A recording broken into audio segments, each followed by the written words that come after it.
Assalamualaikum warahmatullahi wabarakatuh. Selamat pagi semuanya. Waalaikumsalam Ibu, selamat pagi kembali. Ya, kembali lagi bersama Ibu Najwa Fitri. Dalam topik pembahasan kekerasan dalam muda-mudi. Kekerasan dalam muda-mudi itu marak sekali terjadi di zaman sekarang ya, terkhusus di dunia pendidikan. Seperti halnya kekerasan pembulian, kekerasan dalam media sosial, tawuran antar sekolah, dan kekerasan-kekerasan lainnya tidak terdeteksi di zaman sekarang. Salah contoh kekerasan di lingkungan sekolah gitu. Contohnya banyak sekali contoh kasus yang terjadi di dunia sekolah, kekerasan dalam dunia sekolah seperti misal contoh si A mau mencontek si B gitu. Hei, aku mau lihat dong gitu jawaban nomor 1 gitu. Terus si B kayak gue nggak bisa gitu, jangan contek, itu tidak baik gitu. Misalnya si B menjawab seperti itu, lalu si A tidak terima dengan jawaban si B gitu, karena menurutnya apa yang dia ketahui harus diberitahu gitu ke si B. Akhirnya si B tidak terima, terjadilah emosi sesaat gitu. Lalu pada saat pulang sekolah, si A ditunggu di lapangan, lalu si B dipukuli gitu. Itu contoh hal sepele yang terjadi di lingkungan sekolah gitu. Contoh kasus yang maksudnya terjadi karena hal sepele gitu kan. Ini karena si B yang nggak belajar gitu, jadi dia tidak mengerti akan jawaban yang ada di ujian tersebut, lalu bertanya kepada si A gitu. Lalu ada lagi contoh kasus tawuran antar sekolah. Misalnya di sekolah ini nih, di sekolah ini dikatain gitu sama sekolah lainnya gitu, dikatain macam-macam gitu. Lalu si sekolah ini tuh tidak terima gitu.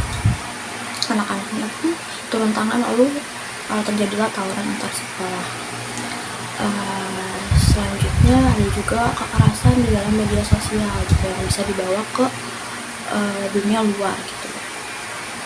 Seperti contoh misalnya si A mengupload foto sendiri atau mengupload foto bareng-bareng sama teman-temannya, lalu si B yang tidak suka dengan kelompoknya si A ini, akhirnya dia mengkomentari postingannya dengan menebar kata-kata negatif gitu. Dari situ muncullah konflik dan bisa menimbulkan kekerasan. Banyak sekali contoh kasus di dunia ini, di negara ini, tentang kekerasan pada muda-mudi yang hanya emosi sesaat atau emosi batin saja gitu. Oke, di sini ada yang ingin bertanya atau menjelaskan? Saya Bu ingin menjawab pertanyaan Ibu.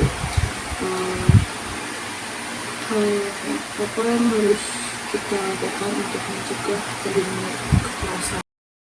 Lalu Ibu ingin bertanya satu pertanyaan, hal apa saja sih yang bisa mengatasi kekerasan gitu, atau menghindari kekerasan di negeri ini gitu. Coba jawab. Saya Bu ingin menjawab pertanyaan Ibu. Hal apa yang harus kita lakukan untuk mencegah terjadinya kekerasan pada muda-mudi di Indonesia ini adalah dengan menjauhi circle atau lingkaran orang-orang yang sekiranya akan melakukan kekerasan gitu, seperti contoh anak-anak nakal gitu kan, yang sering ada di sekolah-sekolahan, atau misal anak-anak yang bergaul dengan lingkungan yang tidak pantas gitu.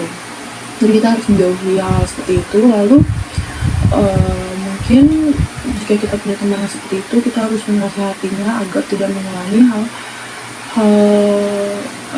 kejam atau hal-hal di luar akal pikiran manusia. Terima kasih Bu. Ya, sama-sama. Benar, jauhi lingkungan yang sekiranya akan menimbulkan emosi jiwa atau menimbulkan kekerasan gitu kan. Banyak lingkungan-lingkungan yang tidak sehat di luar sana yang sekiranya harus kita jauhkan gitu. Itu sudah penjelasannya sudah cukup baik. Oke, masih ada lagi yang ingin menjawab? Ibu, saya juga ingin menjawab pertanyaan Ibu serta menambahkan penjelasan dari rekan saya. Mungkin hal pertama yang dilakukan untuk mencegah terjadinya kekerasan pada muda-mudi zaman sekarang ini, mungkin jika saya mempunyai teman yang seperti itu gitu, yang saya melakukan tindak kekerasan gitu pada orang lain, saya akan menasihatinya dan memberikan dampak positif untuk dirinya sendiri, Bu. Jadi kayak mungkin semua itu kan ada penyebabnya, Bu. Misalnya ada di rumahnya orang tuanya yang sering melakukan seperti itu hingga dia terpacu untuk melakukannya juga untuk kepada orang lain, memberi balasan tapi kepada orang lain gitu, tidak berani untuk orang tuanya. Jadi saya mungkin harus sering melakukan hal-hal positif gitu untuk dirinya, untuk teman saya gitu. Jadi mungkin dari hal positif itu bisa mengurangi tindakan-tindakan lainnya yang ingin dia lakukan gitu. Jadi dia perlahan akan melupakan semua itu gitu. Mungkin itu cara saya untuk mengubah atau mencegah kekerasan yang akan dilakukan oleh misal kerabat saya sendiri gitu. Terima kasih, Bu. Ya, bagus sekali jawabannya. Benar kata Sinta, kalau mau menghindari gitu atau membuat rekan kita gitu terjauh dari kekerasan gitu, atau mengubah teman kita yang biasanya melakukan kekerasan itu dengan cara menebar spirit positif gitu ke dirinya gitu. Kita harus sering melakukan hal-hal positif gitu di lingkungan dirinya gitu, biar dia tuh merasa tidak harus gitu melakukan hal-hal negatif, karena banyak hal-hal positif lain yang bisa kita lakukan tanpa harus menggunakan kata kekerasan. Oke, baik.